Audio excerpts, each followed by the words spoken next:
আসসালামু আলাইকুম প্রিয় ভাইরা। এই যে কিন্তু নোয়াখালী, ফেনী, কুমিল্লা, লাকসাম এই অঞ্চলে কিন্তু প্রচুর পরিমাণ বন্যা হয়েছে, ঠিক আছে। আপনারা খুব সাবধানতার সহিত সব মানুষকে কিন্তু টাকা পাঠাবেন না, ঠিক আছে। সব মানুষের কাছে টাকা পয়সা পাঠাবেন না। যেই সমস্ত মানুষগুলি মনে করেন যে বিশ্বস্ত মানুষ, এদের কাছে টাকা দিলে এই বন্যার্তদের মানুষের কাছে পৌঁছাবে, ঠিক তাদেরকেই আপনারা টাকা ডোনেশন দিবেন, ঠিক আছে। আমরা প্রবাসীরা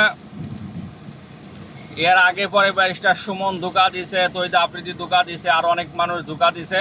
কিন্তু এইবার আপনারা সরাসরি সেইখানে যেই প্রতিনিধি আছে নোয়াখালীতে, ফেনীতে, এই অঞ্চলে যে সমস্ত প্রতিনিধি আছে যারা ভালো মানুষ, যারা সুষ্ঠুভাবে বন্টন করবে, এই যে আমরা প্রবাসী থেকে যে টাকা পাঠামো, এমন বিশ্বস্ত মানুষের কাছেই আপনারা টাকা দিবেন দয়া করে, ঠিক আছে।